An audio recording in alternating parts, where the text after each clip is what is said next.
A finales del siglo XV, la península ibérica acaba de salir de una guerra larga y costosa. El reino ha vencido, pero no está en paz. La victoria no ha traído calma, sino miedo. Miedo a la fragmentación, a la disidencia, a que lo recién conquistado vuelva a perderse. Isabel de Castilla y Fernando de Aragón gobiernan un territorio que aún no es una nación, sino una suma frágil de identidades, credos y lealtades inestables. En este mundo, la unidad no es un ideal, es una obsesión. Durante siglos, cristianos, judíos y musulmanes han convivido, no siempre en igualdad, pero sí en proximidad. Ahora esa convivencia empieza a verse como una amenaza. La fe deja de ser una creencia íntima y se convierte en frontera política. No creer correctamente ya no es solo un error espiritual, es una sospecha. Y la sospecha, en tiempos de poder centralizado, es una forma de traición. Miles de judíos se han convertido al cristianismo en las décadas anteriores. Algunos por convicción, otros por supervivencia.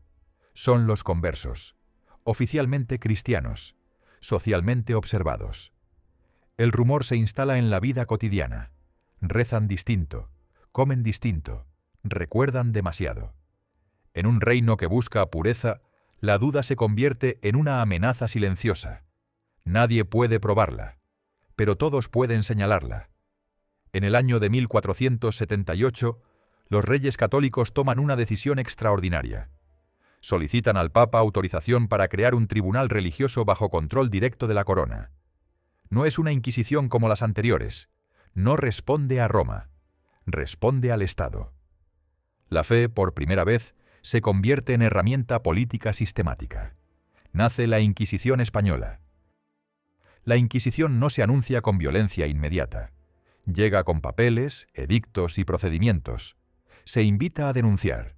Se promete clemencia a quien confiese. El miedo no entra gritando, entra organizándose. De pronto todos escuchan demasiado. Todos miden sus palabras. El silencio empieza a ser una forma de protección. Al frente del nuevo tribunal aparece una figura clave: Tomás de Torquemada. No es un soldado, no es un verdugo, es un administrador del miedo. Cree profundamente en su misión. Para él, la herejía no es un error humano, sino una infección. Y las infecciones no se debaten, se extirpan. El sistema se perfecciona rápidamente. Acusaciones anónimas, arrestos nocturnos, aislamiento, interrogatorios prolongados. No hace falta probar la culpa, basta con insinuarla. El acusado no conoce a su acusador.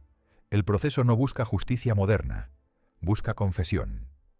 Porque confesar no solo castiga al individuo, confirma el poder del sistema.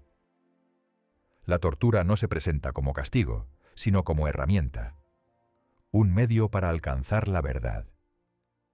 El cuerpo se convierte en campo de batalla teológico. El dolor arranca palabras que luego serán tratadas como prueba. El sistema no necesita que la confesión sea cierta, necesita que sea dicha. El castigo no se esconde, se exhibe. El auto de fe es un espectáculo público cuidadosamente diseñado. No solo castiga al condenado, educa al espectador, enseña dónde están los límites. La fe se vuelve visible, el poder se vuelve pedagógico y el miedo colectivo. En el año de 1492, la Inquisición alcanza uno de sus momentos decisivos. Los judíos que no se conviertan deben abandonar el reino. No es solo una expulsión religiosa, es una limpieza política. El mensaje es claro, no hay espacio para la ambigüedad, o dentro o fuera. Con la expulsión se pierde conocimiento, comercio, ciencia. Pero el poder no mide pérdidas invisibles, mide control. Y el control parece funcionar. El reino se siente más homogéneo, más silencioso, más obediente. El precio aún no se percibe. La Inquisición no necesita actuar constantemente. Su mera existencia modifica el comportamiento. La gente se vigila a sí misma, se corrige, se delata internamente. El miedo ya no depende del tribunal. Vive dentro de cada casa. Muchos creen, otros fingen. Pero el sistema no distingue. porque lo importante no es lo que se cree, sino lo que se muestra. La religión deja de ser espiritual, se convierte en performance obligatoria, y fallar en ella tiene consecuencias definitivas. La Inquisición fortalece a la corona como ningún ejército. Centraliza, disciplina, unifica. El miedo hace lo que la guerra no puede: homogeneizar conciencias. España se convierte en uno de los reinos más cohesionados de Europa, y también en uno de los más vigilados. A finales del siglo XV, la Inquisición ya no es una herramienta provisional. Es una institución estable. Ha aprendido a funcionar. Ha aprendido a durar. Y lo que comenzó como una defensa de la fe se ha transformado en algo más profundo y más peligroso. Porque cuando el miedo se convierte en costumbre, ya no necesita excusas. Con el cambio de siglo, la Inquisición ya no es un experimento, es una red. Sus tribunales se multiplican por el territorio peninsular y más allá. Funciona con precisión burocrática.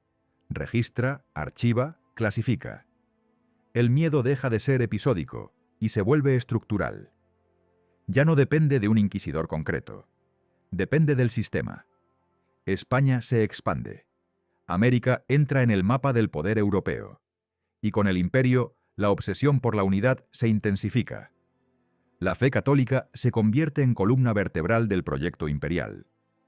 Lo que se tolera en otros reinos, aquí se persigue. Porque gobernar territorios lejanos exige una narrativa clara.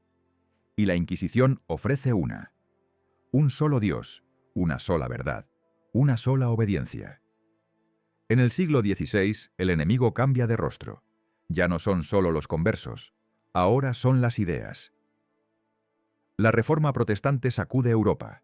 La palabra escrita se vuelve peligrosa. En España, la Inquisición actúa como muro de contención. No busca debatir. Busca impedir que el contagio intelectual cruce la frontera. Nace el índice de libros prohibidos. No se censuran solo textos religiosos, también científicos, filosóficos, literarios. El conocimiento se vigila. Leer se convierte en acto sospechoso. Pensar en un riesgo. La Inquisición ya no protege solo la fe. Protege una forma concreta de mirar el mundo. Mientras Europa debate, España calla. No por falta de inteligencia, sino por exceso de vigilancia. La autocensura se normaliza. La creatividad aprende a esconderse o a marcharse. El miedo no destruye solo cuerpos, desvía trayectorias, apaga preguntas antes de que se formulen. Bajo el reinado de Carlos y más tarde de Felipe, la Inquisición alcanza su madurez. Ya no necesita excesos para imponer respeto. Su poder está asumido, integrado, forma parte del paisaje institucional. Gobernar y vigilar se vuelven actos inseparables. Con el paso de las generaciones, la religión deja de ser vivida y pasa a ser cumplida. El rito sustituye a la convicción. La Inquisición ha logrado algo más eficaz que la conversión: la normalización. La gente no cree por miedo, cree porque no imagina otra opción. Pero el sistema empieza a mostrar fisuras. El imperio se endeuda. Las guerras se alargan. La economía se resiente. Y la rigidez ideológica, lejos de fortalecer, limita la adaptación. El control absoluto garantiza orden, pero bloquea renovación. En el siglo XVII, el mundo cambia lentamente. Nuevas ciencias, nuevas preguntas. En otros lugares, el pensamiento avanza. En España llega amortiguado. La Inquisición sigue activa, pero ya no inspira el mismo terror. Ahora inspira cansancio. Y el cansancio es el primer paso hacia la decadencia. El siglo XVIII trae una amenaza distinta: la razón. La Ilustración no ataca con armas ni herejías visibles. Ataca con preguntas. Y el miedo empieza a parecer anacrónico. La Inquisición intenta adaptarse, pero su lógica pertenece a otro tiempo. Los procesos disminuyen. Las condenas se suavizan. El tribunal sigue existiendo, pero su autoridad moral se erosiona. El miedo ya no se hereda con la misma fuerza. La obediencia empieza a necesitar justificación. A comienzos del siglo XIX, la invasión napoleónica sacude España. El orden tradicional se rompe, las instituciones antiguas quedan expuestas, entre ellas la Inquisición. El mundo ha cambiado demasiado rápido para un tribunal diseñado para la inmovilidad. En el año de 1834, la Inquisición española es abolida definitivamente.